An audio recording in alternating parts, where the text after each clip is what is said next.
ജമാഅത്ത് ഇസ്ലാമിയെയും തീവ്ര ഭീകരവാദ സംഘടനകളെയും പരാജയപ്പെടുത്തിക്കൊണ്ട് ബംഗ്ലാദേശിൽ BNB വിജയം കൊയ്തിട്ടുണ്ടെങ്കിൽ അതിന്റെ പുറകിൽ പരോക്ഷമായ ഇന്ത്യയുടെ പിന്തുണയുണ്ടായിരുന്നുവെന്ന് നമ്മൾ മുൻപ് പല വീഡിയോകളിലും സംസാരിച്ചതാണ്. അതിനെ ശരിവയ്ക്കുന്ന സംഭവങ്ങൾ ഓരോന്നായിട്ട് വന്നു തുടങ്ങാണ്. ഇന്ത്യൻ പൗരന്മാർക്കുള്ള വിസാ സേവനങ്ങൾ ഇപ്പോൾ ബംഗ്ലാദേശ് ഹൈക്കമ്മീഷൻ പുനരാരംഭിച്ചിരിക്കുകയാണ്. ഇന്ത്യ ബംഗ്ലാദേശ് ബന്ധത്തിന്റെ പുനഃക്രമീകരണത്തിനുള്ള ആദ്യ ചുവടുവയ്പായിട്ടാണ് ഇതിനെ വിലയിരുത്തുന്നത്. BNB തെരഞ്ഞെടുപ്പിൽ വിജയം കാണുകയും താരിഖ് റഹ്മാൻ ബംഗ്ലാദേശിൽ പ്രധാനമന്ത്രിയായിട്ട് അധികാരമേറ്റെടുത്ത് 3 ദിവസം തികയുന്നതിന് മുമ്പാണ് ഈ നടപടി എന്നത് ശ്രദ്ധേയമാണ്.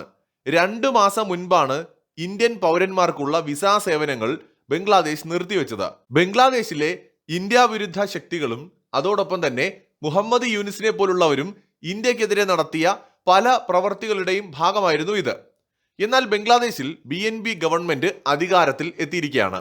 അധികാരത്തിലെത്തി ഏതാനും ദിവസങ്ങൾക്കുള്ളിലാണ് പ്രധാനപ്പെട്ട ഈ തീരുമാനമുണ്ടായിരിക്കുന്നത്.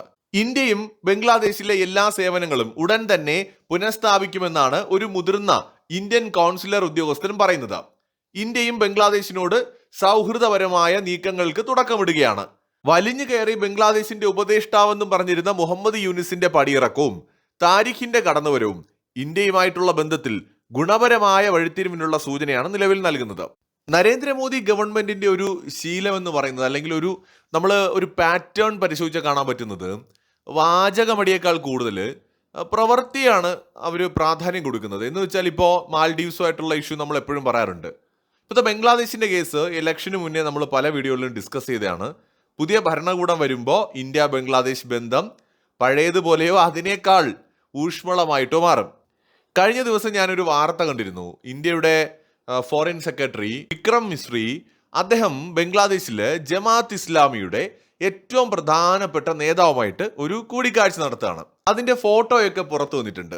നാളെ ഇതേ ജമാഅത്ത് ഇസ്ലാമി, ഇന്ത്യ വിരുദ്ധ ശക്തി എന്ന് നമ്മൾ പറഞ്ഞുകൊണ്ടിരിക്കുന്ന ജമാഅത്ത് ഇസ്ലാമി, കടുത്ത ഇന്ത്യ അനുകൂല ശക്തിയായിട്ടും പാകിസ്ഥാൻ ചൈന വിരുദ്ധ ശക്തിയായിട്ട് പോലും നാളെ മാറിയാൽ അത്ഭുതപ്പെടരുത്. ഇന്ത്യ എന്ത് മാജിക്കാണ് നയതന്ത്ര ലോകത്ത് കാണിക്കുന്നത് എന്ന് ഇന്നേ വരെ ആർക്കും കണ്ടുപിടിക്കാൻ കഴിഞ്ഞിട്ടില്ല. ഇതൊരു വസ്തുതയാണ്. കാരണം ഇന്ത്യ ഔട്ട് ക്യാമ്പയിൻ നടത്തി ഇന്ത്യൻ പട്ടാളക്കാരെ പുറത്താക്കുമെന്ന് പറഞ്ഞ മുഹമ്മദ് മൊയ്സു മാൽഡീവ്സിൽ അധികാരത്തിൽ വന്നതിന് ശേഷം ഇന്ത്യൻ പ്രധാനമന്ത്രിയുടെ സത്യപ്രതിജ്ഞാ ചടങ്ങിലടക്കം പങ്കെടുക്കുകയും ഇന്ത്യ മാൽഡീവ്സ് ബന്ധം കൂടുതൽ ശക്തമാവുകയും ചെയ്യുന്നതാണ് പിന്നീട് നമ്മൾ കണ്ടത്. ഒരു ഘട്ടത്തിൽ വളരെ മോശം അവസ്ഥയിലായിരുന്നു ബന്ധം.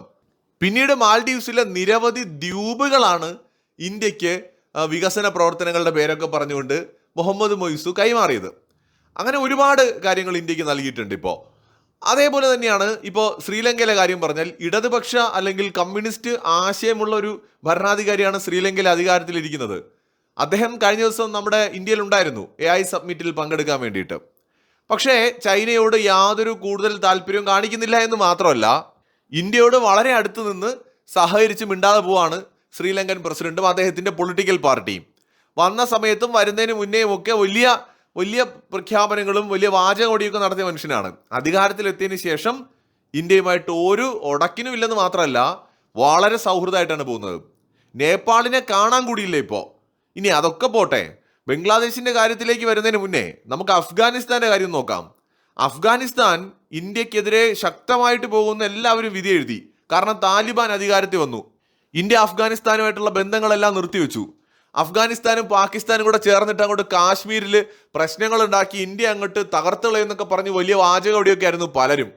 ഇന്നലെ കൂടി ഞാൻ നമ്മുടെ പാകിസ്ഥാന്റെ ഖ്വാജ ആസിഫിന്റെ ഒരു വീഡിയോ കണ്ടു. അദ്ദേഹം ഡിഫൻസ് മിനിസ്റ്ററാണ് പാകിസ്ഥാന്റെ. അദ്ദേഹം പറയുന്നത് പാകിസ്ഥാനെ കാബൂളും ഡൽഹിയും ചേർന്ന് ആക്രമിക്കുമെന്നാണ്. പാകിസ്ഥാനെ അഫ്ഗാനിസ്ഥാനും ഇന്ത്യയും ചേർന്ന് ആക്രമിക്കും. അവരിപ്പോൾ ഒറ്റക്കെട്ടാണ്, നമ്മളെ ഒറ്റപ്പെടുത്തിയിരിക്കുകയാണ്. അവിടെ നിന്ന് അഫ്ഗാനിസ്ഥാനും ഇവിടെ നിന്ന് ഇന്ത്യയും, രണ്ട് സൈഡിൽ നിന്നും കൂടെ അവർ നമ്മളെ ആക്രമിക്കും. വൈകാതെ ഒരു യുദ്ധമൊക്കെ ഉണ്ടാവാൻ സാധ്യത കാണുന്നുണ്ട്. ഇവിടെ നടക്കുന്ന എല്ലാ പരിപാടിയുടെ പുറകിൽ ഇന്ത്യക്ക് പങ്കുണ്ട്, അദ്ദേഹം പറയുകയാണ്. അതുപോലെ തന്നെ അദ്ദേഹം പറയുന്നുണ്ട്, ഞാൻ തെഹ്രീക്ക് താലിബാൻ എന്ന് പറയുന്ന ആ ഒരു താലിബാൻ സംഘടനയുണ്ടല്ലോ, അവരെ ഇല്ലാതാക്കാനായിട്ട് ഞങ്ങളെ സഹായിക്കാൻ പറ്റുമോ, അല്ലെങ്കിൽ അവരെ നിയന്ത്രിക്കാൻ സഹായിക്കാൻ പറ്റുമോ എന്ന് താലിബാനുമായിട്ട് ഞങ്ങൾ ഒരു മിഡിൽ മാനെ വെച്ച് സംസാരിച്ചത് തുർക്കിയെയും ഖത്തറിനെയും വെച്ചിട്ടാണ്. അദ്ദേഹം പറയുന്നുണ്ടത്. തുർക്കിയും ഖത്തറും താലിബാനുമായിട്ട് ചർച്ച നടത്തിയപ്പോൾ താലിബാൻ പറഞ്ഞത്, അവരിവിടെ നിന്ന് പ്രവർത്തിക്കുന്നുണ്ടെന്നുള്ളതൊക്കെ ശരിയാണ്, പക്ഷെ ഞങ്ങൾക്ക് അവരുടെ മേൽ ഒരു നിയന്ത്രണവും ഇല്ല, ഞങ്ങൾക്കൊന്നും ചെയ്യാൻ പറ്റില്ല എന്നാണ് താലിബാൻ പറഞ്ഞത്.